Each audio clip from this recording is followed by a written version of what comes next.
यहाँ पर हैमलेट कहता है कि कोई भी ऐसी चीज़ जो ज़्यादा बढ़ा चढ़ा कर पेश की जाती है ना, यानी जिसमें ओवर एक्टिंग हमें नज़र आती है, तो उसका एक ही हल है कि उसको ना परफॉर्म ही ना किया जाए, उसको पेश ही ना किया जाए।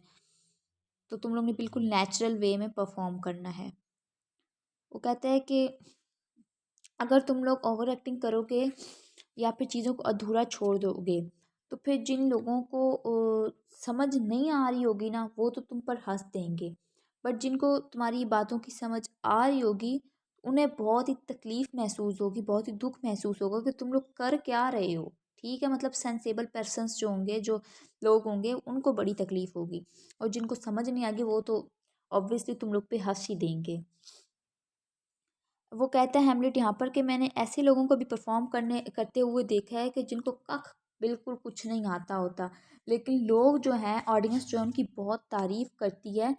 तो वो इसी तरह होते हैं कि उनको ना तो क्रिश्चियन एक्सेंट का पता होता है, ना उनको क्रिश्चियंस वे ऑफ वॉकिंग या फिर ड्रेसिंग या कुछ भी उनको सेंसेस का नहीं पता होता, बट लोग उनकी बड़ी तारीफ़ कर रहे होते हैं। तो यहाँ पे सर विलियम शेक्सपियर ने रिलीजन को प्रेजेंट किया है कि वो क्रिश्चियन रिलीजन से बिलोंग करते हैं। ठीक है, क्रिश्चियन रिलीजन की यहाँ पे बात हो रही। तो कहते हैं कि ऐसे लोग जिनको कुछ भी बिल्कुल नहीं करना आता ना, तो वो नो पैगन, पैगन का वर्ड का मीनिंग होता है यहाँ पर प्योर, इसका मीनिंग जो है ना वो बन रहा है कि खैर ईसाई या खैर मज़हब। अब यहाँ पे क्रिश्चियन मज़हब है तो हम इसे खैर ईसाई कहेंगे।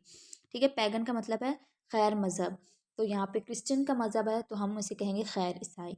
नन मैन, ना ही वो इंसान होते हैं, अब ना ही वो मजहबी लोग होते हैं, अब कोई क्रिश्चियन नहीं है।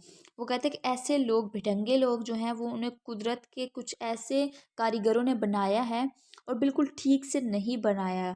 वो ऐसे लगते हैं जैसे कि वो इंसान होने का ना नाटक कर रहे हैं। तो यहाँ पर सर विलियम शेक्सपियर ने जो उस टाइम के कंटेम्प्रेरी सोसाइटी के अंदर जो करेक्टर्स की जो फ्लॉज हैं, एब्सर्डिटीज़ हैं, जो थिएटर पे ड्रामा परफॉर्म करते हैं प्लेयर्स, उनमें जो जो फॉल्ट्स हैं उनको थोड़ा सा हाईलाइट्स किया और उनकी रिफॉर्मेशन की तरफ तवज्जो दिलाई है। ठीक है, अब यहाँ पर फर्स्ट पर्सन जो है फिर से बोलता है और वो कहता है कि I hope we have reformed that totally. वो कहता है कि हम बिल्कुल इन फॉल्ट्स को ना रिफॉर्म करेंगे, आपकी बातों पर गौर करेंगे और जो हमारे अंदर फॉल्ट्स आपने बताए हैं उनको दूर करेंगे। हैमलेट कहता है कि ओ रिफॉर्म इट ऑल टुगेदर, उनको बिल्कुल ठीक तरीके से टोटली तुम लोग ने है ना बिल्कुल ठीक कर लेना है अपने इन फॉल्ट्स को।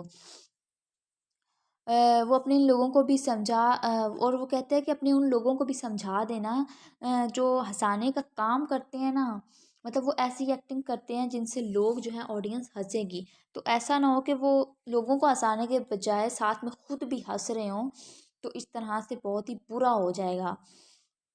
कि sometimes they laugh themselves rather laughing others.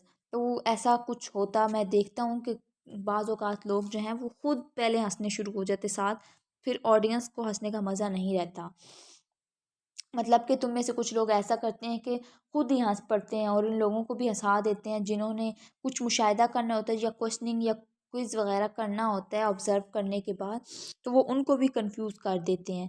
तो ऐसा बिल्कुल नहीं होना चाहिए। ठीक है, okay, go make you ready, go make you ready. अब आप लोग जाएं और अपनी तैयारी करें। अब यहाँ से एग्जिट हो जाते हैं प्लेयर्स। ठीक है, अब यहाँ पर एंटर होता है पोलोनियस, रोजेनक्राट्स एंड गुल्डेस्टन। अब उनके साथ थोड़ी सी हैमलेट गुफ्तगू करता है, क्या कहता है देखते हैं। हैमलेट उनको कहता है कि will the king hear this piece of work. वो उनसे पूछता है कि पोलोनियस बताओ मुझे, क्या ये किंग और क्वीन भी इसको इस पीस ऑफ आर्ट को देखने आ रहे हैं। पोलोनियस कहता है yes my Lord, queen also, कि क्वीन भी आ रही। उसने पूछा सॉरी किंग का है, तो यहाँ पे पोलोनियस कहता है कि हाँ जी बिल्कुल, क्वीन भी साथ ही उनके आएंगे, वो बहुत ही जल्दी आ जाएंगे। हैमलेट यहाँ पे कहते हैं कि जाओ जाओ फिर जल्दी से जाओ, प्लेयर्स की जल्दी से तुम तैयारी कराओ, जल्दी जाओ। तो फिर यहाँ से पोलिनियस चला जाता है। हैमलेट जो है फिर अब रोजेनक्राट्स और गुल्डेस्टन को कहता है कि क्या तुम दोनों भी प्लेयर्स की हेल्प करोगे उनकी तैयारी में। तो वो कहते हैं कि yes sure we will my lord, हम बिल्कुल करेंगे। तो यहाँ से ये दोनों भी प्लेयर्स की तैयारी कराने के लिए चले जाते हैं। ठीक है, अब यहाँ पर एंटर होता है होरेशियो। होरेशियो जब एंटर होता है, अब यहाँ पर होरेशियो के करेक्टर के बारे में जो हमें पता चलेगा, वो हैमलेट बहुत ही कॉम्प्लीमेंट बातें करता है उसके बारे में, उसकी बहुत ज़्यादा तारीफ़ें करता है और उससे हम होरेशियो के करैक्टर के बारे में पता चलता है कि होरेशियो किस किस्म का इंसान था। यहाँ उसकी वफ़ादारी और मुखलिसपन को जो है वो दाद देते हुए कुछ बातें करता है। होरेशियो कहते हैं कि here my sweet lord at you service, के मेरे आका मैं आपकी खिदमत में हाजिर हूँ, आप कैसे हैं। हेमलेट कहता है कि I not find such kind of man as you in my life. वो कहता है कि मैंने आज तक अपनी ज़िंदगी के अंदर तुम जैसा इंसान नहीं देखा होरेशियो कि जितने तुम अच्छे इंसान हो। होरेशियो कहते हैं ओ माय लॉर्ड, ये आपने क्या बात कर दी, इतनी बड़ी बात कर दी मेरे बारे में। हेमलेट कहता है no no no it's true, it's really true. वो कहते हैं कि ये नहीं, बिल्कुल ये सच्ची बात है। आई एम नॉट फ्लैटर, मैं तुम्हारे साथ कोई खुशामद वाली बात नहीं कर रहा, बल्कि मैं सच कह रहा हूँ। यहाँ पे हेमलेट कहता है कि मुझे तुम्हारी खुशामद करके या फ्लर्टिंग करके क्या हासिल होना है, कुछ भी नहीं, बल्कि तुम्हारे जो खुश